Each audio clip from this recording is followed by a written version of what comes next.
দুপুরই বলি, কারণ সবাই দুপুরে রওনা দিচ্ছে। তপ্ত রোদের মধ্যে আপনারা আজকে এই প্রোগ্রামকে সফল করার জন্য এসেছেন এবং নাগরিক পার্টি যে গণমুখী রাজনৈতিক দল সেটা প্রমাণের জন্য আপনারা জনগণের কাছেও গিয়েছেন। আমরা জামালপুর শহরটা প্রদক্ষিণ করেছি। আসলে আমি প্রথমেই আজকে যারা উপস্থিত হয়েছেন বিভিন্ন উপজেলা থেকে, জামালপুর জেলার বিভিন্ন ইউনিয়ন থেকে, জামালপুর সদরের বিভিন্ন ওয়ার্ড থেকে সকলকে আন্তরিকভাবে অভিনন্দন জানাই। এখানে প্রথম দিকে আমরা চিন্তা করেছিলাম যে সবগুলো উপজেলার প্রতিনিধি নির্বাচন করে, প্রতিনিধি সিলেক্ট করে আমরা তাদের কথা শুনবো, কিন্তু যেহেতু সবগুলো উপজেলা থেকে আপনাদের সংখ্যাটা বেশি, যার ফলে আমরা একদম ইয়েতে করতে পারলাম না সবার কাছে হয়তো। কিন্তু আমরা আমাদের যে সাংগঠনিক কার্যক্রম সেটা কিভাবে পরিচালিত হবে সেটা নিয়ে আমরা সামগ্রিকভাবে মাগরিবের পর আবার বসবো, আপনাদের কথা শুনবো।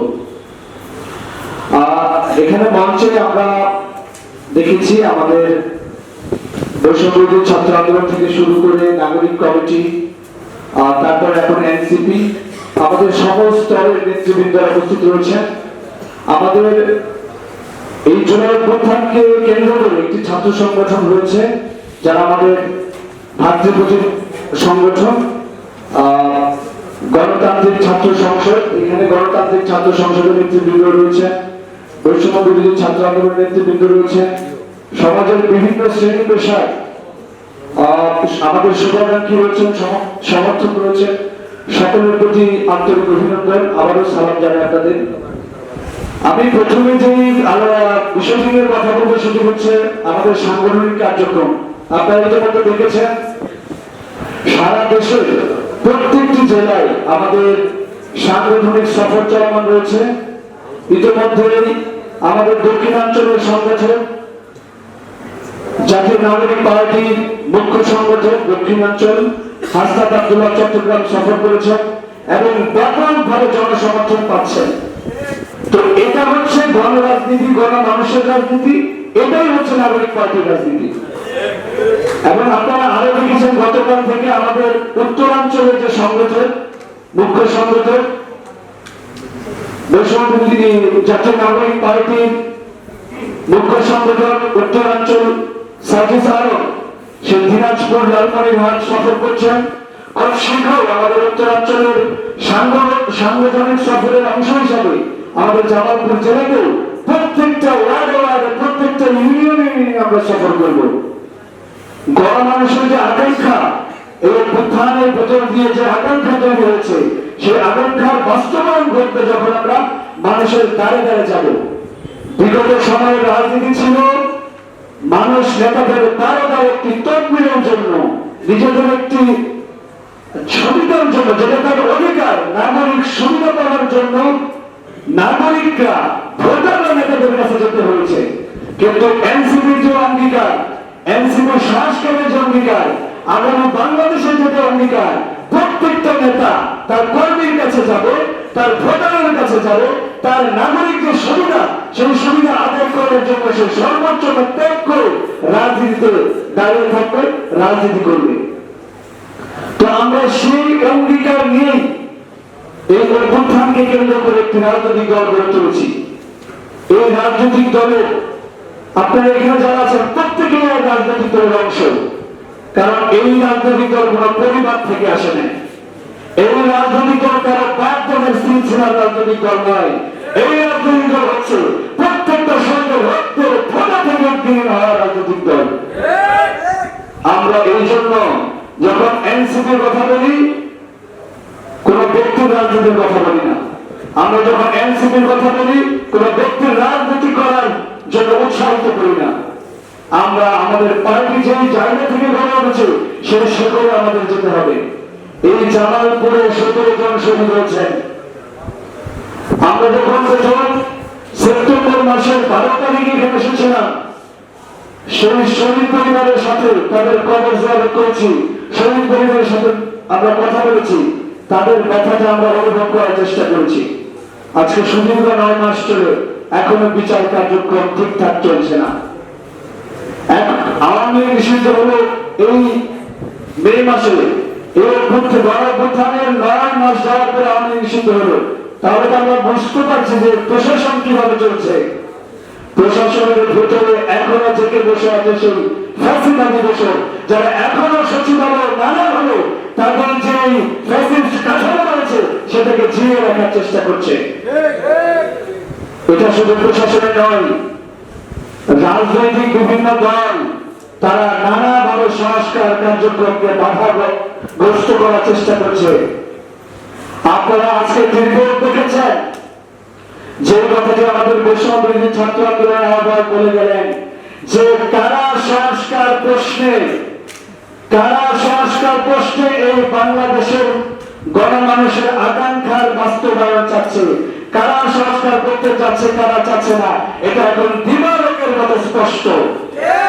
আমরা বলতে চাই আগামী বাংলাদেশে কোন নির্বাচন সংস্কারবিহীন যদি হয়, সেই সংস্কারবিহীন নির্বাচনের ফলে যদি কোনো ফ্যাসিস্ট আগামী বাংলাদেশে আবারও ক্ষমতায় আসতে চায়, বাংলাদেশের ছাত্র জনতা ঐক্যবদ্ধভাবে তাদের প্রতিহত করবে।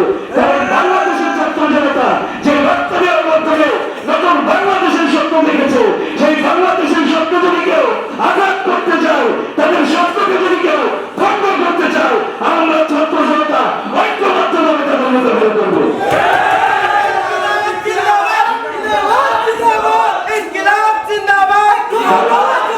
কারণ যে রক্ত আমরা দেওয়া শিখে গেছি সেই রক্ত দেওয়া অব্যাহত থাকবে। কারণ আমরা জানি একটি গণঅভ্যুত্থান যখন ঘটে সেটি সমাপ্ত হতে সময় লাগে, সেটি বিপ্লবে রূপান্তর করতে হয়। বিপ্লব না হলে আমাদের কোনো মুক্তি নাই। আমাদেরকে বিপ্লবে রূপান্তরিত করে এনসিপির অগ্রযাত্রাকে সামনে এগিয়ে নিয়ে যেতে হবে। এনসিপিকে সারা বাংলাদেশের গণমানুষের আকাঙ্ক্ষায় রূপান্তরিত করতে হবে। সংগ্রামী ছাত্র জনতা, আরেকটি গুরুত্বপূর্ণ যে কার্যক্রম সেটি আমাদের বিচার কার্যক্রম। আমরা ইতিমধ্যে জেনেছি যে আমাদের গণহত্যার বিচার কার্যক্রম শুরু হয়েছে। আমরা আইন মন্ত্রণালয়ের যে উপদেষ্টা রয়েছেন আসিফ নজরুল স্যার, আপনাকে আমরা বলতে চাই দীর্ঘ 9 মাস পেরিয়ে গেছে, এখন বিচার কার্যক্রম যে ঝিমে তালে চলছে, এভাবে চললে ছাত্র জনতা মেনে নেবে না। অনতি বিলম্বে দ্রুত বিচার আইনের মাধ্যমে আন্তর্জাতিক স্ট্যান্ডার্ড মেনে আমাদের অনতি বিলম্বে বিচার কার্যক্রম একটি সমাধানের দিকে যেতে হবে। কারণ ছাত্র জনতা এখনো রাজপথে রয়েছে। শহীদ পরিবারগুলোর চোখ থেকে এখনো সন্তান হারানোর যে বেদনা আমরা এখনো তাদের চোখে দেখতে পাই। এখনো তাদের সাথে কথা বললে তাদের চোখ দিয়ে জর্জর করে পানি পড়ে, আমরা সেটি সহ্য করতে পারি না। আমরা আর কিন্তু সহ্য করব না। অনতি বিলম্বে যে বিচার কার্যক্রম শুরু হয়েছে, অনতি বিলম্বে সেটি শেষ করতে হবে। 5 আগস্ট সকালবেলা চানখারপুরের ঘটনা, বর্তমান স্থানীয় সরকার উপদেষ্টা আসিফ মাহমুদ চানখার করেছিলেন, তার দুই পাশে তার ঢাল হয়ে যে সেদিন যে ছাত্র জনতা দাঁড়িয়েছিল, ওইখানে গুলি করে অজস্র ছাত্র জনতার হত্যা করা হয়েছে। সেই হত্যার বিচার কার্যক্রম শুরু হয়েছে। আমরা অতি দ্রুত সেই কার্যক্রমের একটি সমাধান দেখতে চাই।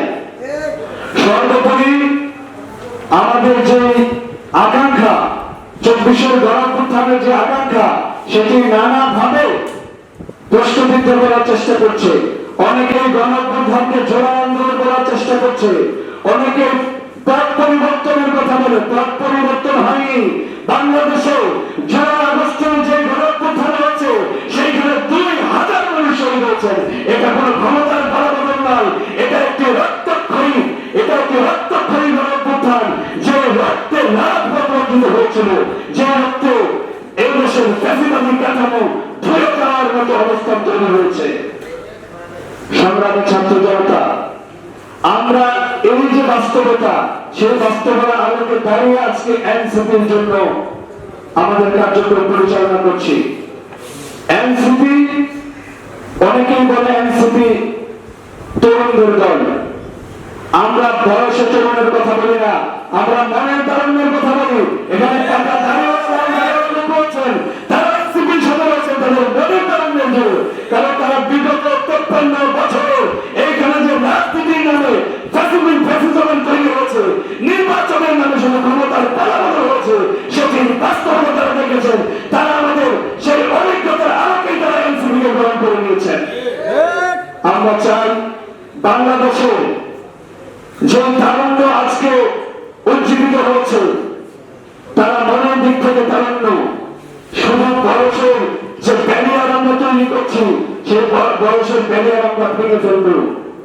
বাংলাদেশের তরুণ সমাজ, বাংলাদেশের বয়োবৃদ্ধ মুরব্বীরা জনঅভ্যুত্থানের চেতনার স্পিরিটকে ধারণ করে আমাদের এনসিপি পতাকা তুলে ঐক্যবদ্ধ হয়েছেন। এই এনসিপিকে এমন ভাবে আমরা শক্তিশালী করব, আগামীতে কোন রাজনৈতিক দল যদি ফ্যাসিস্ট হওয়ার কথা সত্যভাবে তাদের অন্তর যাতে কেঁপে ওঠে, আমরা এই গর্জন, আমরা এই অবস্থান বাংলাদেশে এনসিপি কে নিয়ে তৈরি করবো। আমরা সকলে হিসাবে রাজি আছি না? আমরা কি পারবো?